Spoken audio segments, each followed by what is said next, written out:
Welcome to the Running Coaches Connection podcast. This is Coach Rolando Eccleston, head coach at Ann Arbor Skyline Women's Track and Field and Cross Country. Thank you for taking the time to listen. This is the second installment of my fantastic conversation with Rohan Grant and Rondell Ruff. In this part, we're going to go ahead and talk about the difference in coaching male versus female athletes and our experiences with that, as well as diving into the topic of old school versus new school coaching philosophies, principles, and its application, especially how it pertains to all the new access to information that we are getting out. Hope you enjoy. When I went from coaching football and boys track to girls track and girls cross country, I have just noticed that I'm not even going to sugarcoat it. Girls just listen more. Yeah. Let's just be honest. Like I've calmed down so much. The running joke is my blood pressure goes down significantly every single time I go over in the cross country season because of the type of kid. But just not just that type of kid, but also, like I said, dealing between male and female athletes. What do you guys find to be the difference? Because I know I'm still learning on how to approach that because it's very different, not just from a training perspective, but also from a personality on how your personality is, how they are, what triggers them, motivating things, all that. Oh boy, I'm gonna let Rohan go on that one. I'm gonna let Rohan Who's gonna jump in first with that one? Come on. I'm gonna let. Oh boy, what are the differences between girls and boys? So when I first started in my club, and again, my club is really where I've had the majority of the experiences because, again, I coach at an all-boys boarding school.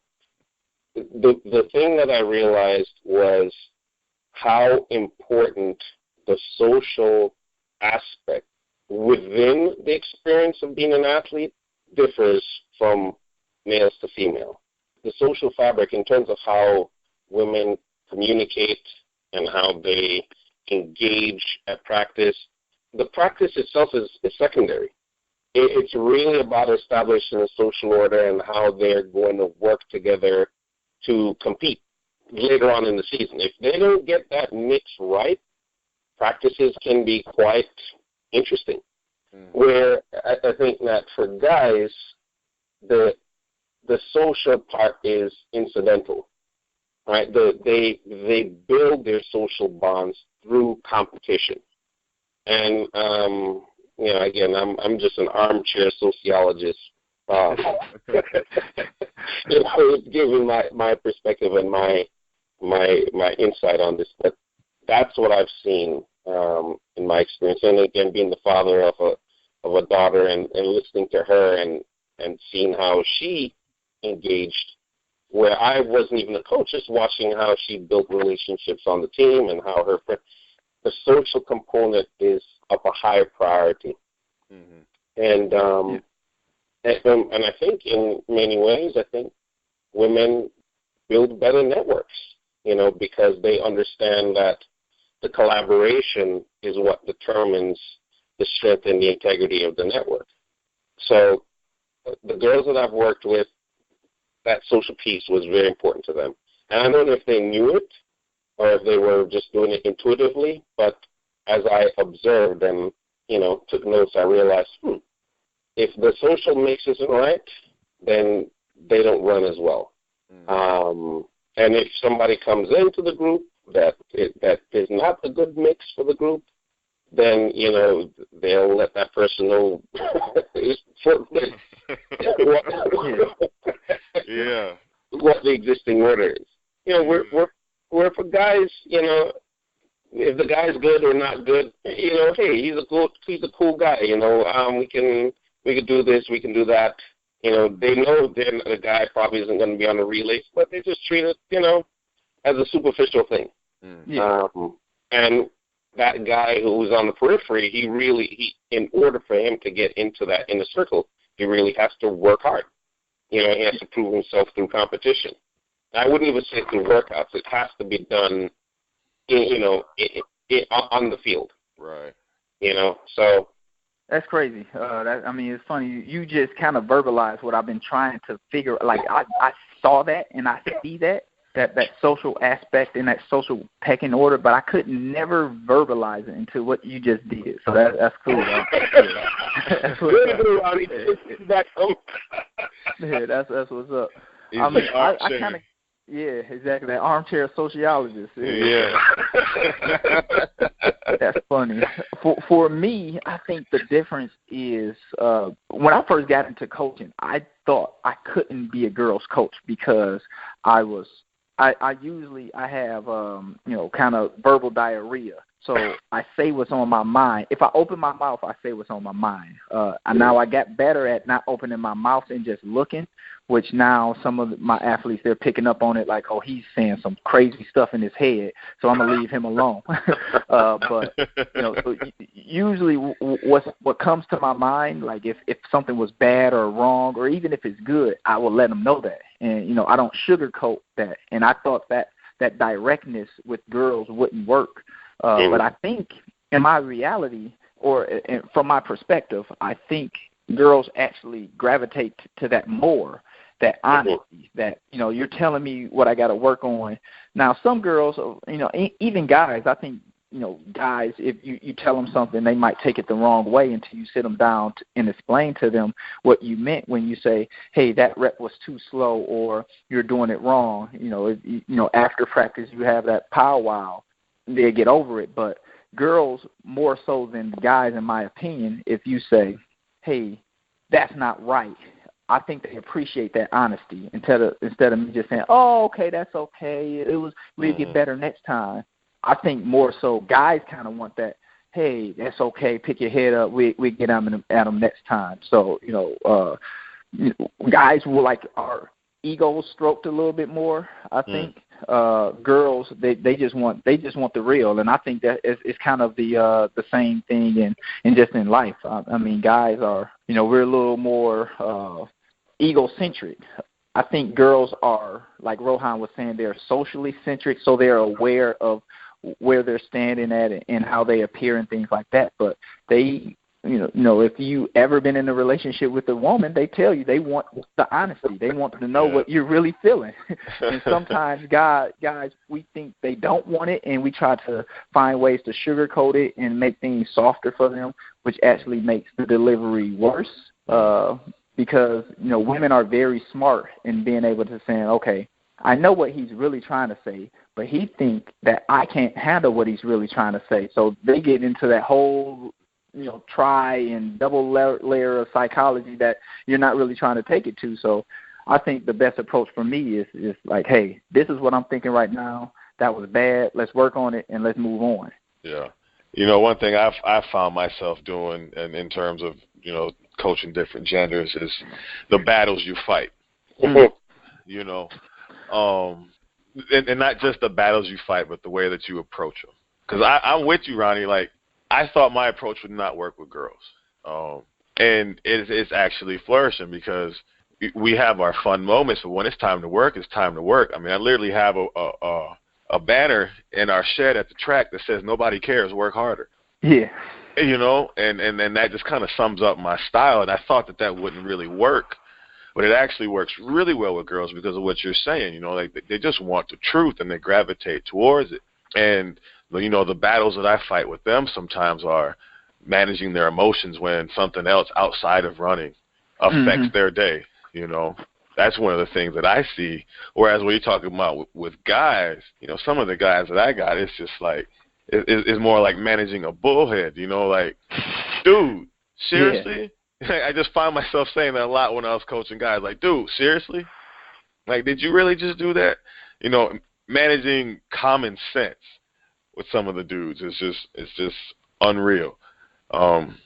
It was a funny dynamic that happened, or it was a funny thing picking up that dynamic, not really knowing it was coming when I transitioned from boys to girls.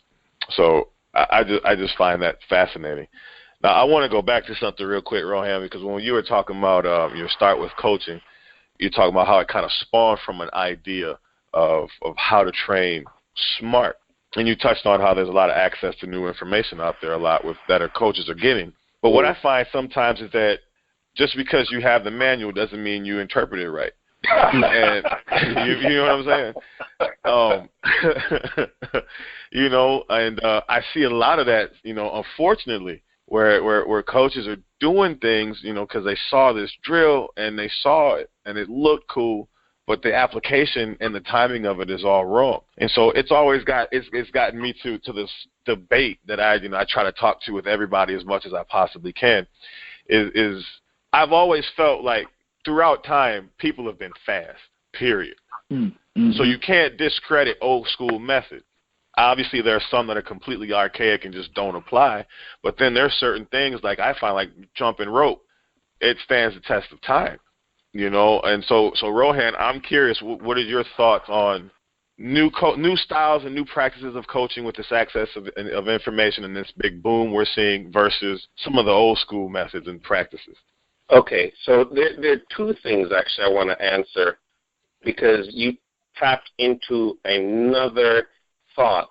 You flirted with it and then you went back into to asking me the question about methodologies, and the thought that I want to address first is the role of application. All right. Mm-hmm. So within my training platform, the two things that I use as tools for helping athletes process what they're learning. One is a pneumatic term. I use 3 words: intent, content, context. Right, mm-hmm. And I drill that into the head. I said the absence of one of those 3 will always equal misinformation. Right. The second thing is understanding the difference between information, knowledge, and application. And those 3 things align themselves with intent, content, and context. So intent is about the reason why you're doing ABC. Content is the structure that supports the structure that defines ABC. And the context is the environment that influences the structure of ABC. So when we're looking, when a lot of these guys go online and they see information, they treat information as if it's knowledge. But information doesn't truly become knowledge until you've tested it, you've understood it, and you've applied it to a reasonable level of success. When you can get to the point where in the application of information you can teach it, then it becomes application. So we go through this process within our program where we work with the kids. The kids have to explain back to me the context behind a particular drill and why it's being done. And then they have to take that information and teach one of their peers. And this may take a while for them to grab certain contexts and certain drills and get to a point where they have a sure footing of how to use it, when they should use it, and how to teach it to someone else. But that's the only way I believe that a person can truly understand and apply information that they've received. So in relationship to the old methods versus the new methods, and I think this is a great time and opportunity to shout out some of the legends in our sport today that I don't think get enough respect or visibility for the foundation that they've laid. Guys like Dr. Ed Temple, Dr. Leroy Walker, even the gentleman that he coined the term. He worked with all the hurdlers. Can't remember why his name is slipping me at this moment. But I've done so much work, so much research on his work. Critical zone training. Do you guys know what I'm talking about? Nope. The name not coming off of my head right now, no. Man, give me a second, I'll remember. But these guys are the ones that laid the foundation for American track and field, because these were the guys that were creating all the Olympians, the black Olympians of the 50s, 60s, that a lot of the coaches today are retooling their work taking aspects of their work and presenting it as their own, and getting credit for doing that kind of work. So man, I'll remember his name in a second. I'll probably Google it while I'm talking to you right now. But the long and the short is that you have a lot of information today, I think, that is rooted in a misunderstanding of how the energy system works. So there was a point in time where you had folks that said, oh, you train for 7 seconds, you're in the alactic zone. And then you train for 15 to 30 seconds, and you're in the lactate zone. Or 15 for a minute and a half, lactate zone. And anything 2 minutes and over, you're in the aerobic zone. And my question is, well, what role does intensity play in those in that application? So if you're running at a very light effort for 7 seconds, are you telling me you're stimulating the alactic system? Right? Clearly you're not. Yeah. It's Dr. Wilbur Ross. That was the gentleman that his name is. Okay. Came back to me. So what I realized in taking one further step, which I think anyone who's really serious about coaching, you've got to study human anatomy. Right? If you're serious about coaching, you have to understand anatomy and really understand the way the body works. In anatomy, it's clear that all the energy systems operate all the time at the same time. So some of the things that we say in saying that, we running for this period of time at this, specifically for this particular energy system, I think that there's truth in it, but that truth could be further expanded. And at the same time, if you're working for 2 minutes, are you saying that you're not having any impact on the alactic system at all? Then how are guys that are doing, who are running these long distance events, are they running 52 seconds at the end of a 6.1 mile run? Right? They've got to be doing some type of alactic development somewhere in their training. Yeah. So the language and the application, I think we're still working through some of this. All right, the volume of work relative to an acceptable response and stimulus. These are still things that, as you look at the training and you look at the research, we're still trying to figure it out. So I try not to get caught up in energy training conversations and focus more so the things I've mentioned to you before. What are the abilities that support athleticism? How is our quality of movement? How is our ability to overcome inertia? What is our maximum, attainable velocity? What is the percentage of that maximum velocity that we can then attain within the specific demands of the event that we're competing in? And then how do we turn that ceiling now into a floor to support next year's training goals? Right? Those are the five questions underneath each one of those 5 verticals that I talked to you about earlier in the conversation. Yeah. That's good stuff, man. That's good stuff. What do you think about it, Ronnie? No, I think that's really good stuff, and I appreciate you dropping those names, man. While you were talking, I wrote those names down. Like, I'm familiar with them, but it's just, just something that, like, let me revisit these guys again, just to get up on it.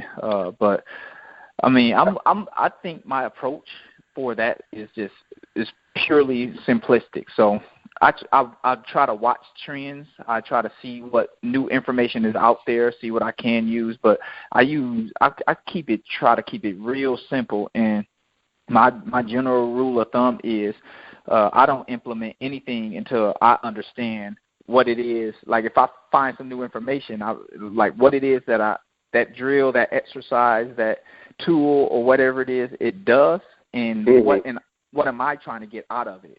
Because really, that's the biggest thing. Is a lot of people try to do stuff that they see what other coaches do, not knowing what that coach want to get out of it, trying to get out what they think that coach is trying to get out of it for their athletes. And it's like, for me, if I'm working on acceleration, I know if I'm implementing anything new, any new gadget or tool, it got to be purposeful for acceleration on that day that I'm working on acceleration. Or if I'm working on max velocity, that tool has to be used for max velocity. So I try to keep it real simple. I'm not one of those guys with these complex menus and I see some of it, especially on the college level. I see teams doing, their kids are warming up with a sheet of paper, right? and they're referencing the sheet of paper because they can't remember what today's warm-up is. And in my mind, that's kind of asinine because they're overthinking on a day of competition to where if you have, 2 or 3 warm-ups or, even one warm-up, like if you do it enough, they should know what the warm-up is. They should know what the routine is. And I'm sure, pre-meet is one of those days to where you go over the specific warm-up you want for the day. So, having a sheet of paper like, oh, what's next? It's like, what do you mean what's next? You're not a freshman. This isn't the first day of practice. You should have been going through this over and over and over again through repetition to where it's natural. You shouldn't even have to ask somebody what's next. Mhm. That's interesting, man. I'm kind of somewhere in the middle because there's a lot of things that are to me that just stand the test of time. Like I know you were talking about one of your initial principles, Rohan, of your program is mobility. And one of the very first things that I did when I took over our cross country program is I started making them do hurdle drills. Yep. And a lot of that comes from my personal background being a hurdler. Very foolishly, I hurdled through till I was about 35. And one day things went bad at practice and tore my ACL, so I learned my lesson. But I was still able to do it because of the foundation I had set, from my high school coach of just constant hurdle drills and not, hurdle technique, but flexibility, over-unders and just walking over them, open up the hip flexors and the groin muscles and all that stuff. And once I implemented that with the cross-country team, man, our injuries went away. They literally went away, just a combination of hurdle flexibility drills, and something that I like to do a lot of is hip mobility drills with TheraBands, around their ankles, lateral walks, monster walks. We've incorporated that into our daily routine as part of our warm-up, 4-way ankle exercises. And my shin splints are just about non-existent. One thing I see a lot of in female athletes is hip flexor, injuries because they're, developing at that 15, 16-year-old group. And doing those drills helped a lot. So that's why I say I'm kind of stuck in the middle because I also believe that there's really no substitute for just jump roping. Yeah. But, a lot of the newer concepts and things that I've been learning, you can apply, on a day-to-day basis, and it's been beneficial. And I put it with our boys coach, Takashi, and he's been doing it, for 2 years now. And literally it's part of our daily warm-up. And what we're finding, especially with the distance runners, is when they're down to that last 600, or however long they got, when their kick starts in the 3.1, you're seeing knees come up and some really nice mobility and stride length happening even through 3 miles into the race. They can still find a way to crank out the final 200 meters with some pretty nice just range of motion. And a lot of things that they just hold true to me, and I want to go back to it because you were touching on it, Rohan. I just want to let you go for it. The application is so critical. I have seen some foolishness in my day, man. Like I have seen some crazy drills. Kids are getting hurt just because they're doing a bunch of silly stuff. Just you've been dropping jewels already, Rohan. Just go for it, man. Talk about the application. Go for it. Let's go. well, give me a little bit more context in terms of what you mean by that. See, context.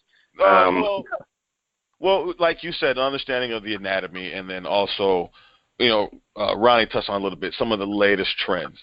Okay. how can that be just misused? And why is it being misused? What do you think? Just what do you think about it? Well, tying together a lot of the things that we touched on earlier, I don't believe that we have a common vernacular that ties some of these concepts together. So when a person says mobility, some people hear flexibility. All right, some people hear range of motion. Same thing with acceleration. Some people hear, when they hear acceleration, they hear the start. They hear quick feet. So one of the things that I've tried to do with our athletes is really give them an understanding rooted to a discipline that we already have a commitment to. So everybody knows what physics is. There's math supporting physics.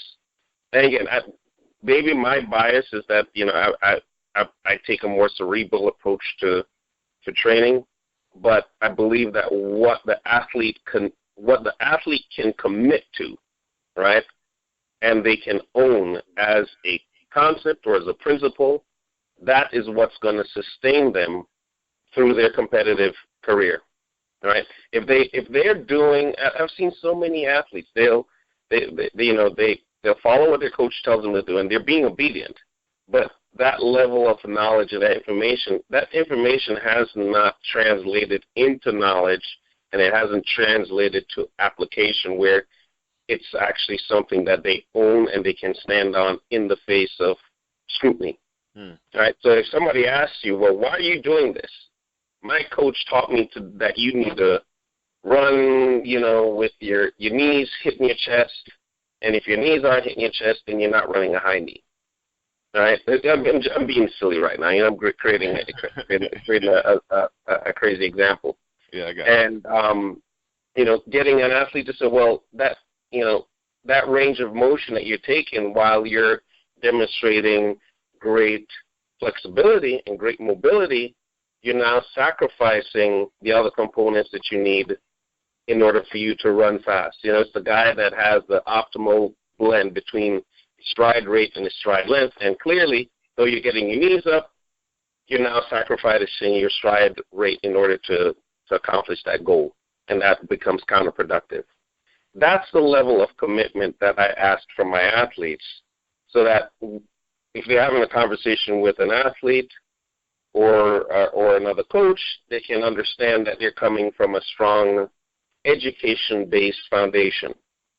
And again, at the end of the day, I'm looking at the work of guys who've committed to research, the guys like Ralph Mann, the guys like Peter Wayan down in SMU, and the work that they've done in determining the role of rate of force development. And I'm trying to take all of this complicated stuff and break it down into small bite-sized morsels that these kids can understand and can apply in order to maintain the rate of progression year over year for as long as they commit to stay in the sport.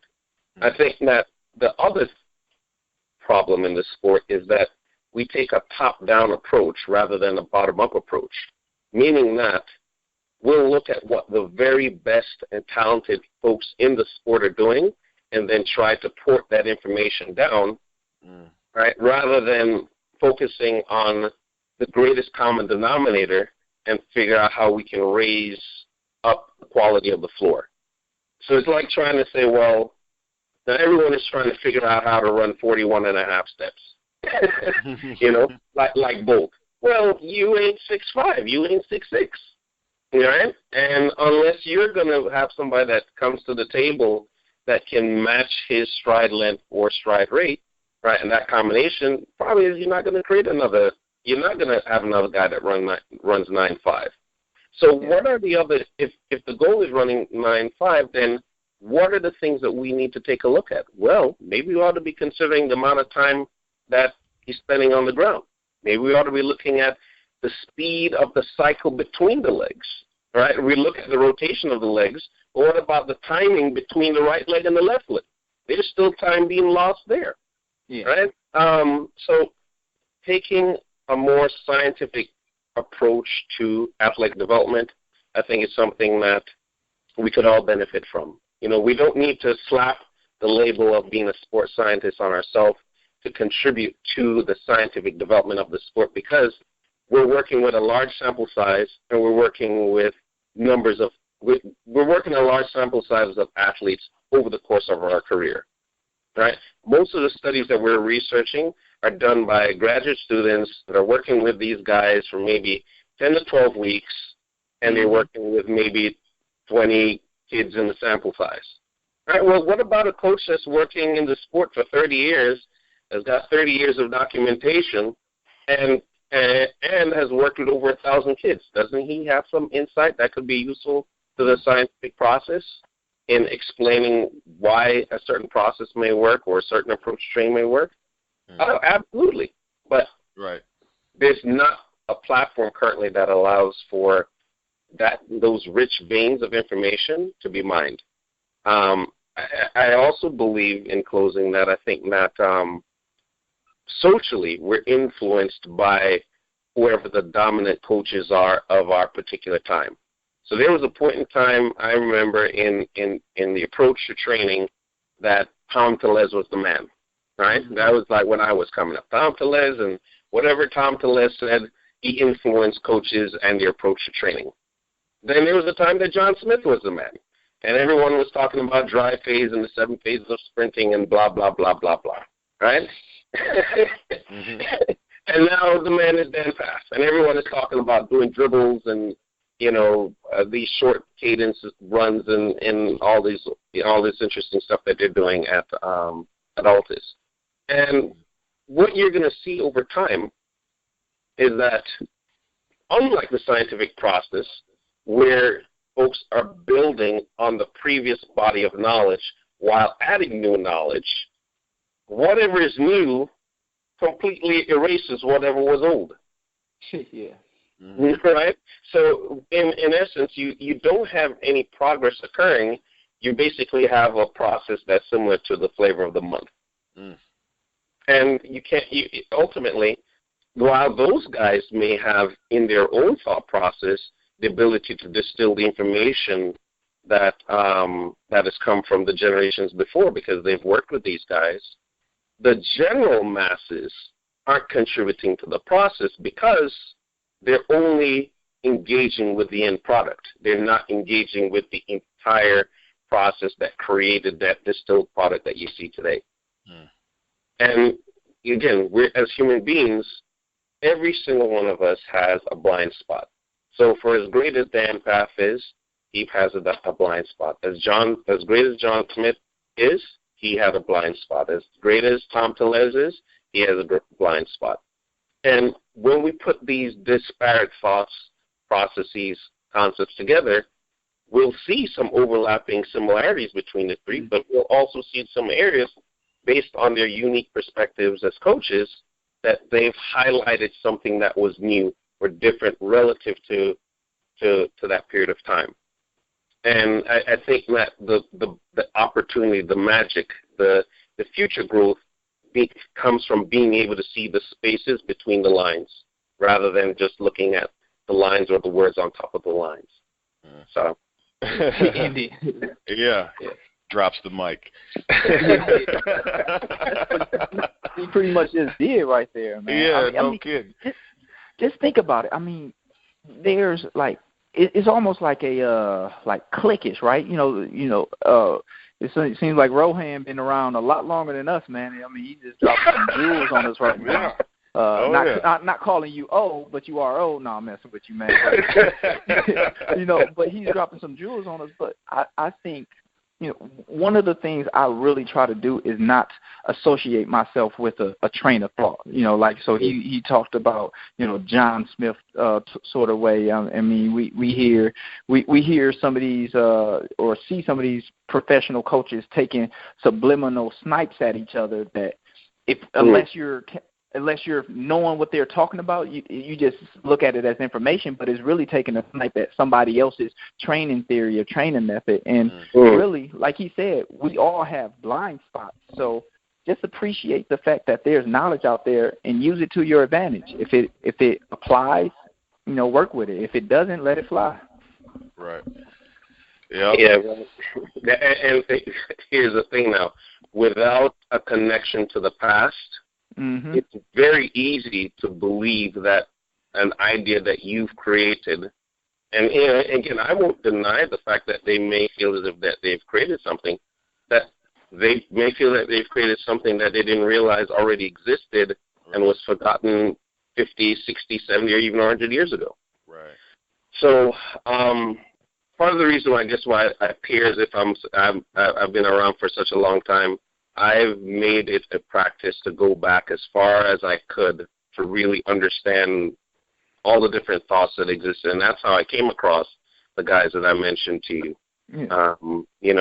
Being a student of the sport, finding some of the old coaches. We all know coaches that have been in the sport 40, 50 years. Sit down with them, pick their brains, talk to them about their influence and what's things that they've seen and how the sport has changed in the 50 years plus that they've been in the sport. And one thing about track coaches, they are notorious collectors of books. So their books, they will have books in their collection that you have never heard of or never seen, that in reviewing the book, there might be 3 or 4 jewels that that you've never come across before, because, again, information that was common but was lost, it might as well be brand new information to you and I. So, I will